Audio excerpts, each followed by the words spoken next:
for any reason, either PDP or APC wins, again, the same thing. The article that may emerge if PDP wins has already shown his hand. I said in a previous video, in a previous broadcast, that we engaged him in 2016. His perception and understanding of restructuring begins and ends with what National Assembly will do. And if you thought he was in some error of thought, recently he has also said that the governors that passed anti-open grazing laws were acting unconstitutionally, that those laws are unconstitutional. That will tell you that Atiku is first and foremost a Fulani man. He will stand with the Fulani agenda, which we are seeing right now, conquest agenda. That is why he will target something as fundamental as those anti-open grazing laws that the governors have managed to pass.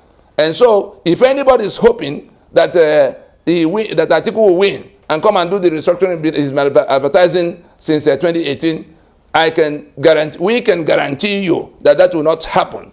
He's just going to be a continuation of the Fulani drive for conquest. Since we saw what happened in the Deborah lynching in Sokoto, that a tweet was sent out and then pulled back because he wanted to be on the side of his people in the matter. Combine the two, you will see that there's nothing in what you're expecting that will happen if Atiku becomes a president.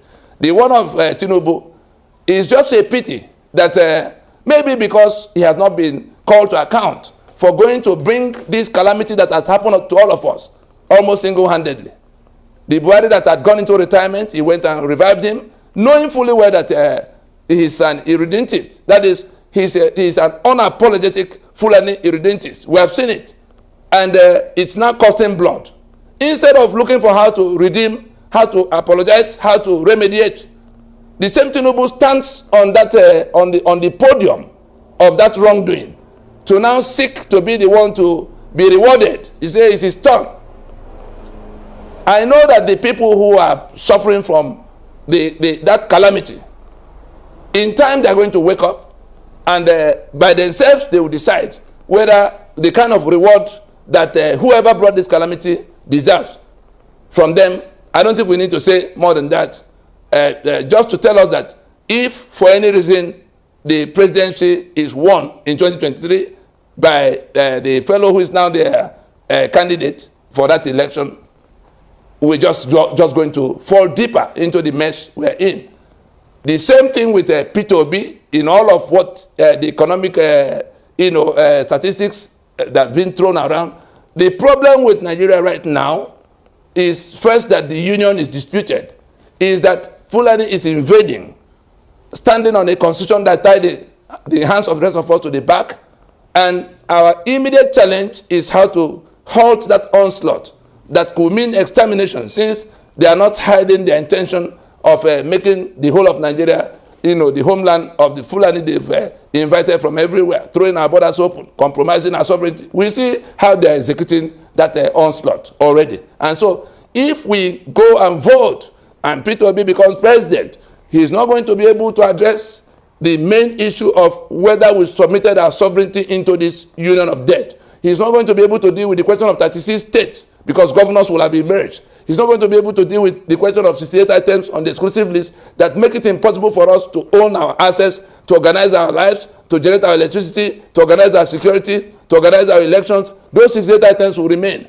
And if any changes he may want will depend on the people who are coming from this lopsided political structure that Nigeria has become under the 1999 constitution. So PWB is not going to be able to address the fundamental grievances in the union dispute we have raised, those things that are responsible for the quagmire Nigeria has become for everybody. And so I would think that in the days ahead, the people leading this charge, the Labour Party people, the NSAS network, the Igbo people who now want to participate, and the ethnic nationalities who are watching, refusing to go with the old order.